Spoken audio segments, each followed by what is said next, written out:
Yeah, Wednesday. Good morning, good happy Wednesday. There you go. So, today,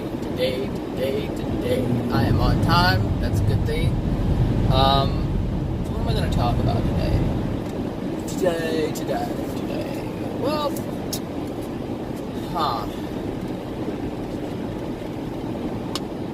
Just rattling. Oh.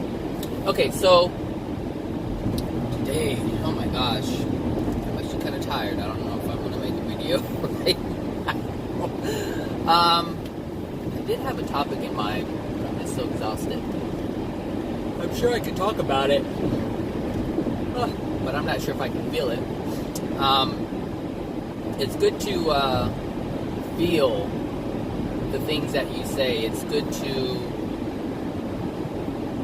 have a feeling of what you're conveying, what you're communicating to others. It helps you understand things better.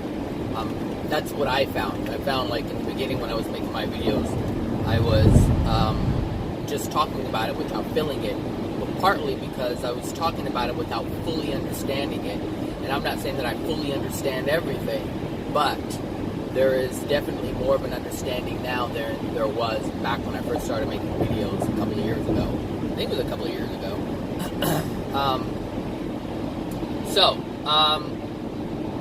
I guess I want to talk about it. Is there a God? Like, is there really a God?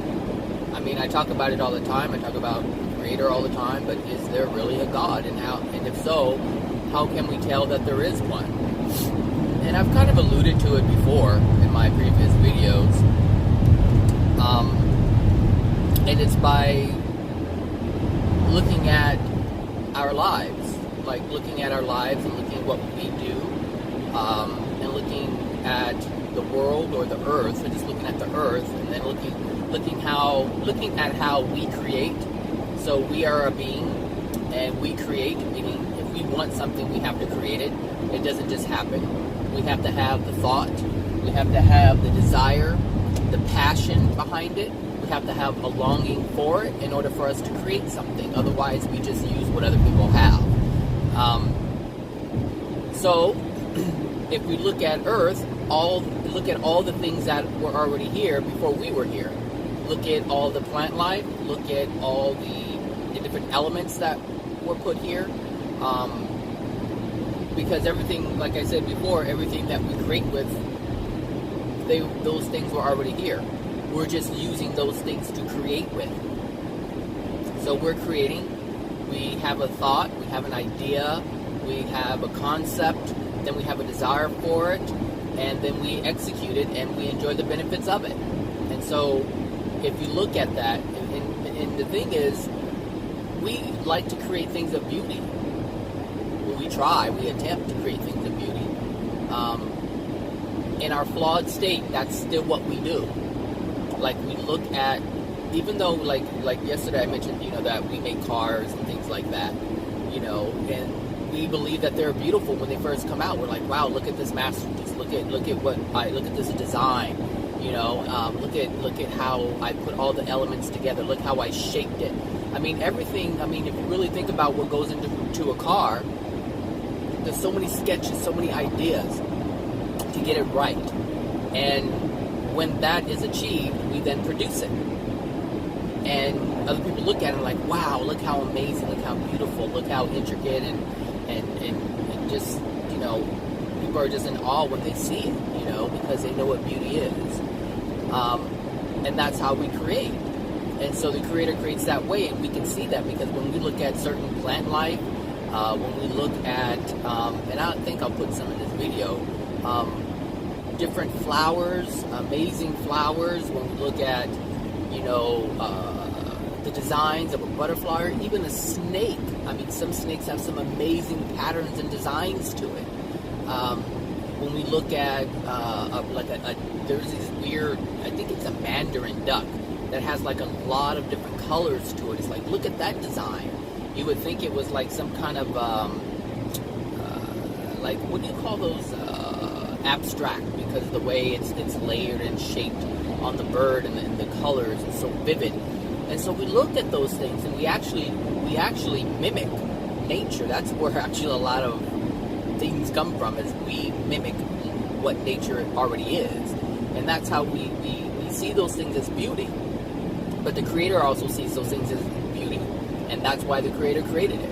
And, when you look at how we function, you'll find that the Creator functions in a similar way, in some ways. But we use our creative power differently. And it has to be that way because our soul is different.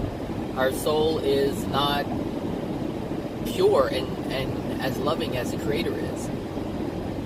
So we're going to create differently because we create based on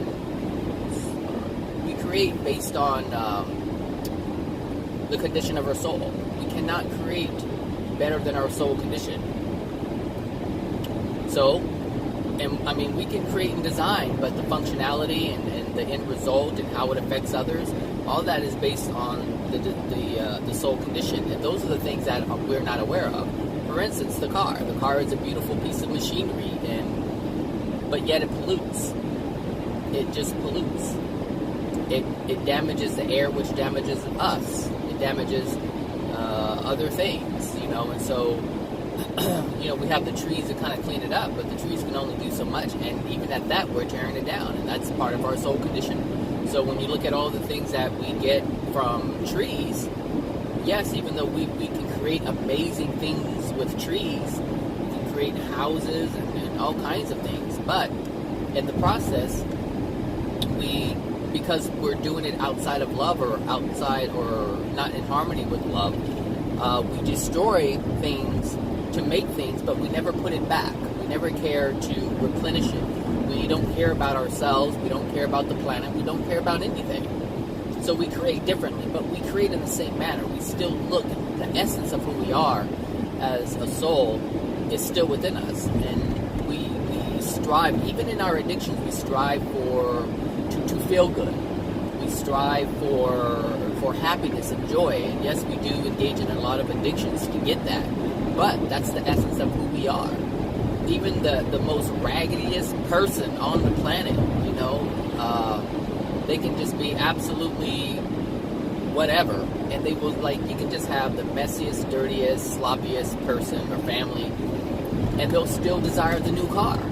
They'll still desire beauty even though they don't have it within their soul. It's just built into the soul to always strive for these things. Even in our degradation, even in our degraded state, we strive for perfection. And we attempt to do that, but we don't fully understand how to do that, how to achieve it, but yet we strive for it. And that's important to understand because, that's even a person who is on drugs. Well, that person is striving to feel good, even in their degraded state, and they're doing it any way they can, the only way they know how they can in the moment, because it's built in to feel this, to reach for this, to long for this, to long for perfection, to long for being loving. This is why some of the poorest people are some of the kindest people. It's just built in. It's built in. So when we look at that, we look at the essence of who we are, because we are made in the image of the Creator.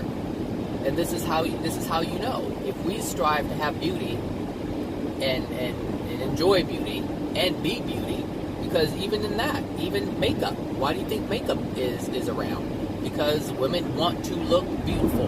Women want to look whatever their definition of perfect is, which is why they wear makeup, to conceal the ugliness that they feel they have. Because that's the bottom line, is women don't feel they're attractive. If they did, then they wouldn't wear makeup. And there's some women that are like, no, I'm fine just the way I am. And they accept their beauty. But people who don't, they understand that beauty isn't present. And, there's this thing, and it's kind of off topic, but there's this thing, excuse me. There's this thing where people say, we're all beautiful, and we're all perfect just the way we are, and just the way you are, and just accept yourself as you are. That's kind of true, but it's not the whole truth. A lot of it is meant to deny the truth. So, the thing is, if you see a child that is deformed or autistic or any kind of mental illness or physical disability, they'll say, oh, God made this child perfect, but that's not true. The soul was perfect before you got your hands on it, before your soul got a hold to it. Yes, that soul was perfect in every way, shape, way, possibility that there ever could be. It was perfect. But it's not perfect anymore. It has the potential to be perfect. But if we accept ourselves in our flawed state, and that's really what's happening, is when people say that, well, we're fine just the way we are, we are born perfect. No, we're not. We're not born perfect. We're born flawed. And if you know this, then you'll be able to fix it. You'll be able to correct it. Everything can be corrected. Everything can be corrected. And it's more evident in the spirit world. It's not evident here because the physicality works different than the spiritual. For instance, in the spirit world, you can be 10,000 years old and look 25. That your body can look 20. Your spirit body can look 25, and you can be thousands of years old. So it works differently here because of the soul condition. Because of the current soul condition, we don't see that happening. We don't see people reversing in age. Sometimes we do.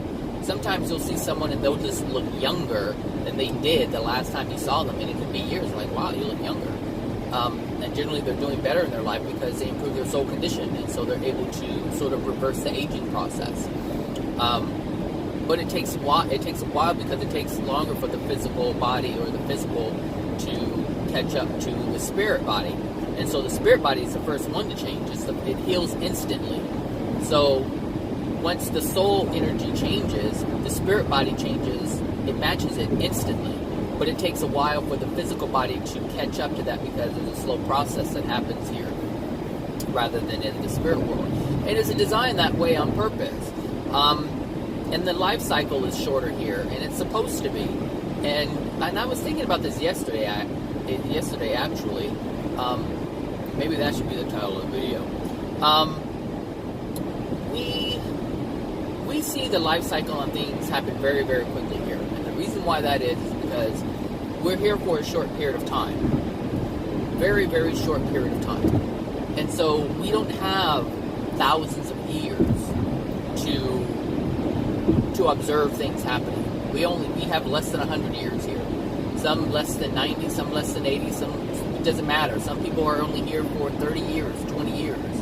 And so they have to have a chance a chance to see and to absorb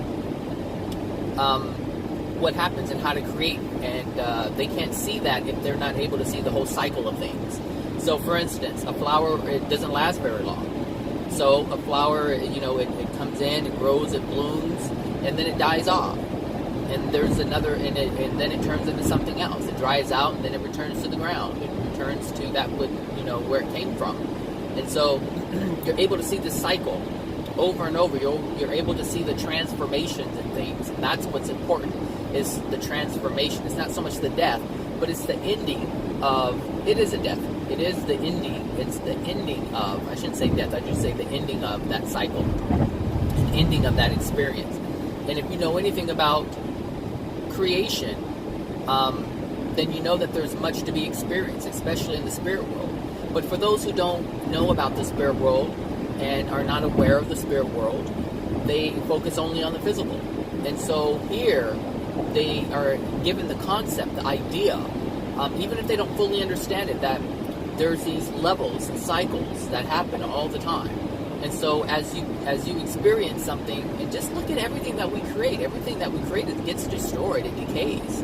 And that forces, and the thing is, decay and the natural tearing down of something and loss of something enables another to engage in something new, to have a different experience, to have a better experience. So if you grew up poor and you lived in a one-bedroom apartment with your whole family, and then you got a bigger place, or that place, you were forced to move from that place, and then you ended up in a better place, in a bigger place, This is all showing you that there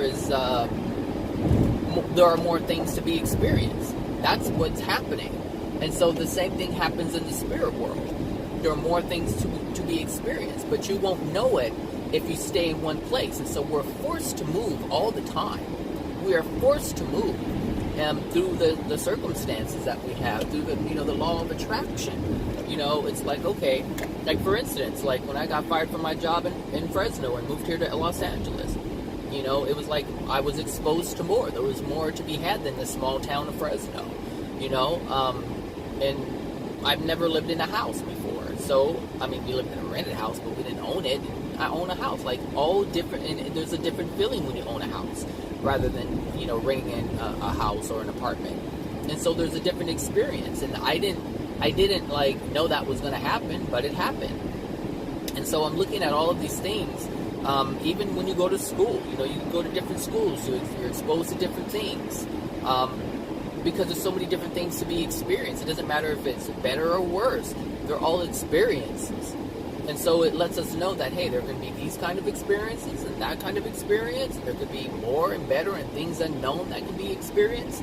And to understand that before you experience a new thing, you didn't even know that it could be experienced on some cases. Or in some cases, on some levels. So, I mean, there's just so much, that is here. And it's like it's all created by the Creator. And the Creator put things in place and has put life cycles in place in order to understand life more, in order to understand the main thing, which is creation. Because that's what we're here to experience, creation. That's what we're here to do, is create. Because we are made in the image of the Creator. And so when you look at the things that, are given to us, and then you look at the things that we create and how we create, and you can understand how things got here. If things were already here before we got here, like man did create trees, but even in that, there's so many, like I just saw a video, and that had the original fruit, original vegetable, like a tomato. Like, I didn't know a tomato was like an itty bitty little thing. I didn't know avocado, was normally this itty bitty little thing with a big old seed in it and only like maybe a quarter of an inch round of fruit around the seed. Like, I didn't know that. I didn't know that, man had genetically, the avocados that we have today is not a real avocado. It's a genetically modified, engineered thing. Like, they were mixing and splicing and doing all these different things to create something new. And it's the same thing, but, really, like, there's, like, I think they call them apple pears or something like that, where it's a mixture of an apple and a pear. Well, they created that. It's not a natural thing.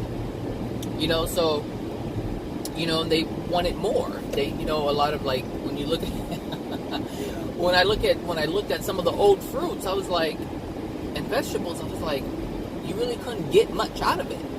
You could not get much out of it. Because there wasn't much, there was more seed than anything.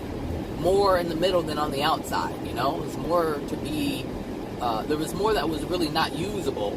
And even at that, it was like, even in that creation, the way the Creator created fruits and vegetables, it's like some of the things were sweeter than they are now, and some of them were much smaller, like the pit was much smaller. But if you think about it, if you really think about it, the Creator created a lot of things to show you that the inside is the biggest part.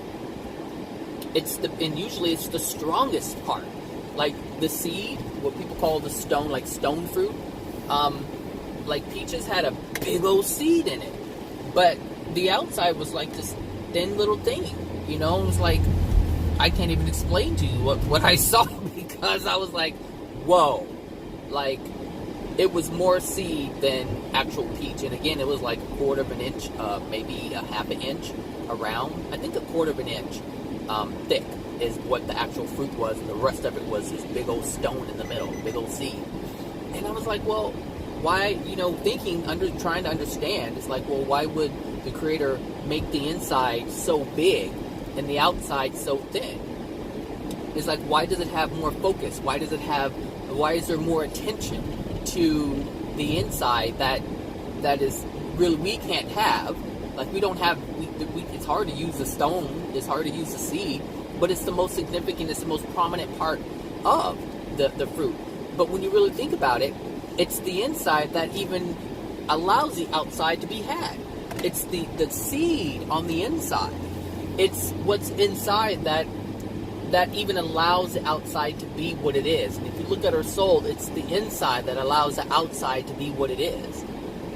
The outside is just a small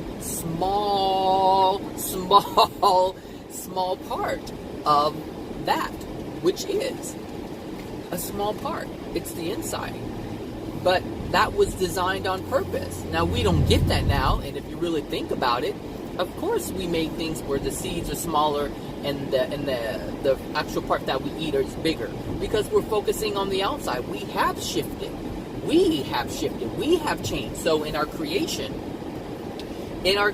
we took focus from what was really important, which was the seed, which was the inside, because we were so focused on having the outside, we were so focused on the exterior, we didn't even look at the interior that generated the exterior, and that's what the soul does.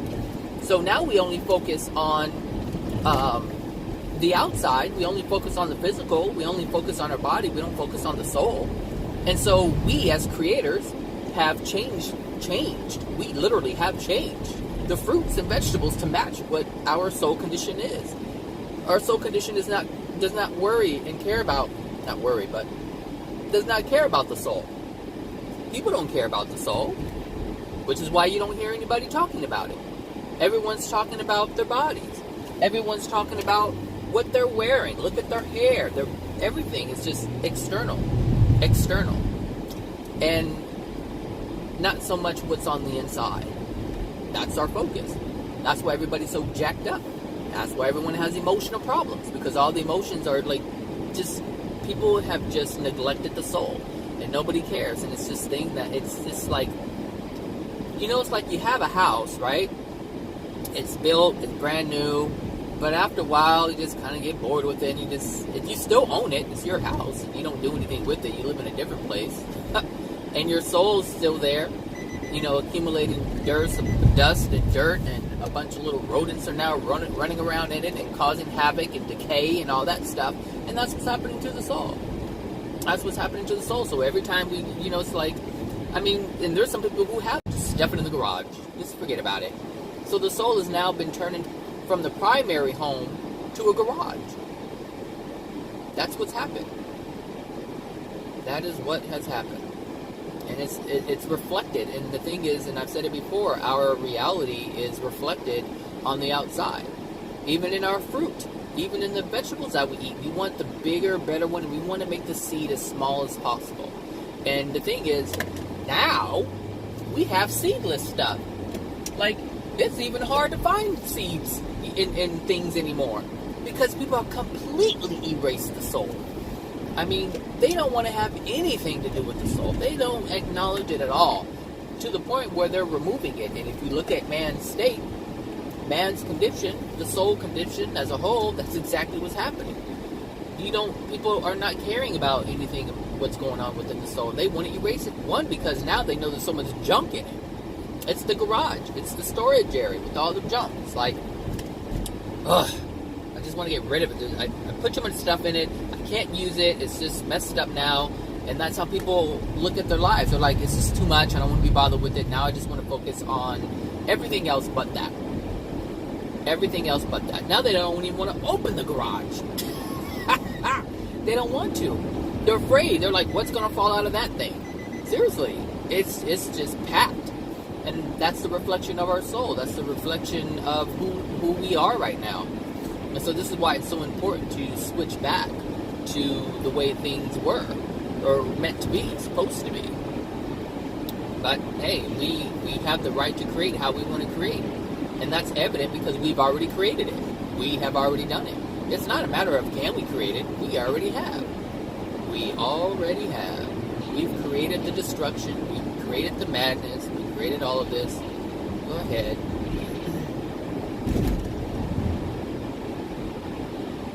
We've created it all. But most people don't look at themselves as creators. That's another thing. So if you don't look at yourself as a creator, then you won't have the power to create differently. This is what's happening. People don't know. They don't know where they hear it. Oh, we create a reality. That it's a hashtag. Nobody really knows what that means. It's like someone saying, talking about God, but they've never interacted with God, but they're told that there's a God, and so they just believe it. And then you have the people who don't believe in it because they've never experienced it. They've never experienced it. The people who claiming that God is real and exists has never experienced it. I've experienced it 3 times already. So that's why my faith is solid now, which is why I can say, if you really listen to my old videos, I refuse to say God. I refuse to say it. I'm like, I'm not going to say it. I'm not going to say it. I'm not going to say it. Because I guess I was not convinced that there was one. But now that I've experienced God, then now I have the experience to say, hey, yeah, there is one. And so no one can, people can tell me different, but that's not going to change my belief. My belief has already been solidified by my experience. I've experimented with it, and so now I know that it does exist. So now it's a fact. It's a known fact for me. It's not a known fact for everyone, but they have to engage in that in themselves if they want to know. They have to engage in the experiment if they want to know. Oh my goodness, I'm done with this coffee, Zachary.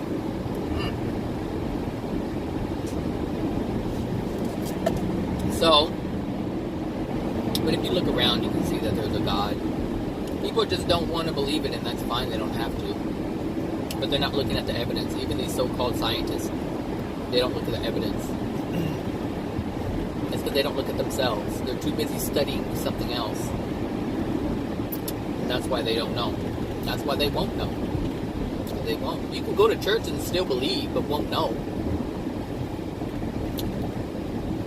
That is definitely a possibility. It happens all the time. People say, yes, God this and God that. Well, obviously, they don't know if they're doing certain things that have nothing to do with God. And they even say it, not supposed to judge, but they judge. That's what they do, because they don't know. If they knew, they wouldn't do it. Because they would have faith in God and the system that God created and all the laws. And I see the laws. I can see the evidence of the laws. There's always patterns. The thing is, if something exists, it can produce the same pattern over and over and over again. If something exists, it can produce a pattern. It does produce a pattern. Your way of being produces a pattern of being, a pattern of reacting, a pattern of creation. You create patterns all the time, and the Creator has created patterns. That's another thing to look at. There's patterns in everything. Why is there a pattern? So you can figure it out, so you can know. That's the whole point. That's what a pattern is for, to recognize something. It's hard to recognize something if there isn't a pattern, but there is a pattern. There is a pattern. There's a pattern in our degradation. We see things get completely worse, or progressively worse. Down, downhill we go. Well, that's a pattern. Why is that? Oh, because we must be doing something to create this pattern. But nobody cares about the pattern. Because nobody wants to deal with the pain. But yet they're creating the pain. They're creating the pattern of pain. But nobody wants to look at it. So, if you don't want to look at it, if you don't want to notice the pattern, people see the pattern. People even say it all the time. Oh, the world's getting worse. World's getting worse. Gosh, we're in a cruel world. Jacked up world. Fucked up world. That's what people say. Left and right, that's what people say. What does that mean? They're noticing a pattern. But they're not doing anything about the pattern. They're not looking at what's creating the pattern. Because they're too busy in their addictions. They're too busy focusing. Whoa. They're too busy focusing on addictions. I want to go do this. My baby has a birthday party coming up. There's this coming up. There's that coming up. All kinds of stuff coming up. Meanwhile, the soul is dark and getting darker and darker and darker. That's what's happening. Yep. And people, I don't know, people doing all kinds of things. It's fine. It's fine. I mean, I'm glad I've gotten to the point where I don't really concern myself with other people and what they're doing. I can talk, I can look at it, I can observe it, but I don't have to be affected by it because it's their creation. I look at every single soul, like every body out there, driving a car, walking the street. They create everything in their life. And all these cars that are driving by, I don't know them. I don't know any of them. But I know that they're creating their life. I know some of them have cancer. Some of them have a tumor in the head. Some of them have their legs amputated. Some of them lost a child. Some of them are overwhelmed. Some of them are not able to pay their bills. Someone's going to be evicted today. Someone's going to get a house today. Like everything that they create, it's their own creation. It has nothing to do with me. It didn't have anything to do with me before. It doesn't have anything to do with me now. So, why would I concern myself with it? And that's how I see the people I know. Why would I concern myself with their creation? If they have created pain for themselves, why would I concern myself with that?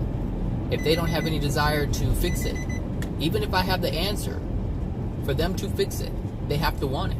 I can't force them. I cannot force them. I can say, hey, do you want to know? If they say yes, even if they don't, if they don't want to hear it and they say yes, then I give it to them because they said it. You must be aware of what you're asking for. You know, can I read you? Absolutely, I can read you. I know when someone's saying something completely different than how they're feeling. Yeah, but you said this, and this is what you want. So learn.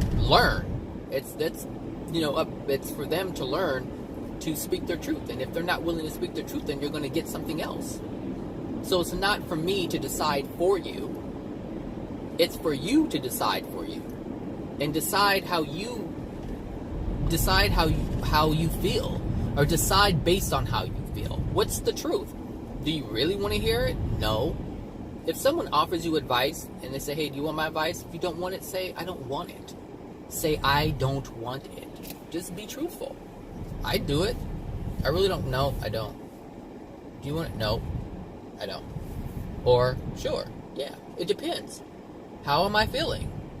Because if you say, if someone offers you advice and you say, sure, but you really don't want it, then you'll get it, and you're not going to listen to it anyway because you don't want it. But if you say to yourself and the other person, no, I really don't want to hear it, and then later on something happens and you're like, what were you going to say? You recognize that you blocked the blessing. You can't recognize anything when you're living in opposition of truth. It's difficult to learn something because you're resisting it the whole time. But when you acknowledge the truth, you acknowledge your decision, the decision that you've made. The problem is people are not acknowledging the decisions that they're made because they're denying the decisions that they're making. Everything is being denied. So many things are being denied. And the only things being accepted is a facade. Like every person that you see on the street or you know who is suffering, it's based on them making a mistake. And that mistake is based on not understanding. But when you try to help people understand something, they reject it. Seriously, try to just try to talk to someone just in a normal conversation and hear what they say. When they're saying something and you try to give explanation or understanding about what it is, listen to what they say. Because like, oh no, I don't think it's that. I think it's this. That's what they'll say. And they have that right to do that. They have that right to do that. But just notice that it's being done. Because those are people who are suffering the most. The people who deny the most. You know, I made an Instagram post, I think it was yesterday or the day before, about believe everything and resist nothing. I believe everything. Every single thing I believe. I believe everything. That's right. I don't resist anything. And what do I mean by that? Well, number one, I know that resistance degrades the soul. It damages the soul. It makes it darker. It creates blocks. So what do? I accept it. I believe it. So, Santa Claus. I accept that people believe in Santa Claus. There are children who believe in Santa Claus. I believe that. I accept that 100%. I accept everything. I accept that there are pedophiles out there. I accept that. I believe that. Yeah, they're out there. I don't have to resist them. I don't have to resist them. I don't have to resist their existence. Some people are like, oh, I wish they didn't exist. I believe, I know they exist. I believe that. Absolutely. Most people do. I don't have to create resistance within myself in order to be on track. In order to believe in truth and love, I don't have to be in resistance to someone else. Resistance isn't truth, and resistance isn't love. I accept that they're there. And if I accept that they're there, then I accept that they're there because of a specific reason. There's a specific reason that a pedophile exists. And because I accept that the pedophile exists, I accept the emotions that are within them that's causing them to do things like that. That would cause them to perpetrate a child. Therefore, I'm able to help the person because I understand, I acknowledge that person. I understand that the person is there. I understand that the person is the way that they are. And I understand why. And now I can help that person if they need help. But if I resist them, I'm denying them. And if I deny something, I don't want to help it. And this is what I've come to understand is I have to accept everything. Not I don't have to, I choose to. I choose to accept all of it. Are there ignorant people out there? Absolutely. Are there retarded people out there? Absolutely. Are there autistic people out there? Absolutely. Stupid people? Absolutely. All these people, they're people who don't know. Are there just people who don't know? Absolutely. I believe that. But that gives me an opportunity to see them. Because things that we reject or we resist, we don't acknowledge. And if it's a part of who we are, we really won't see it because we're rejecting it. We're resisting it.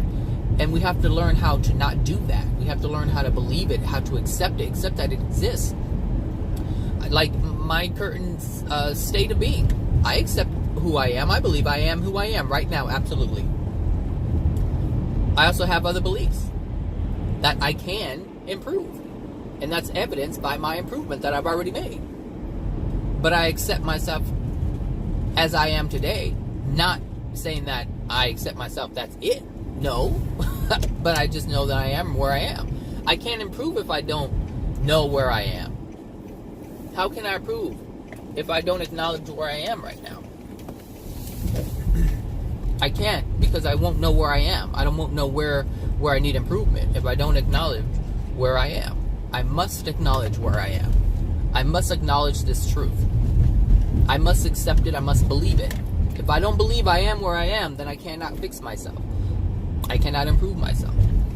So if I do not believe that I'm in pain, then where do I go from there? If I'm always saying no, I'm not there, then I'm not acknowledging the truth. And so I believe the truth. That's all I believe is the truth. That's it. That's all I'm accepting is the truth of what is. And I already know what can be because it is already done. I just have to be in that space in order to experience what is already done. Because I understand that there's universal laws that will yield what is already done. Meaning whatever my desire is, it's already done. And the reason why that is because there's universal laws that make it already done. It's already done.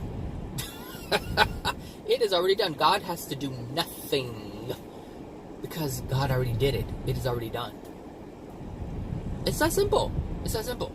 Oh my gosh, it's so simple. It is so simple. Oh, these are some big old steel beams. But they're really putting this thing together. That's good. I don't know if I'm still going to be here, though. We're supposed to move again. For you people who know, we moved like 5 times in I don't know how long. Oh my god, we moved so many times, maybe 6 times. But we'll be moving again. Apparently, the building that we're in is being sold. So,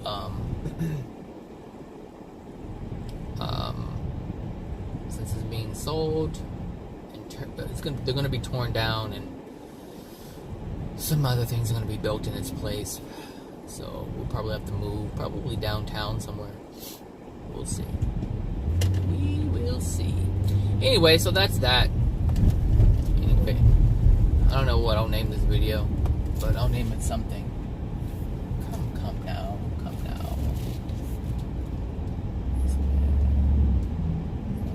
I'll just stay here. Whatever.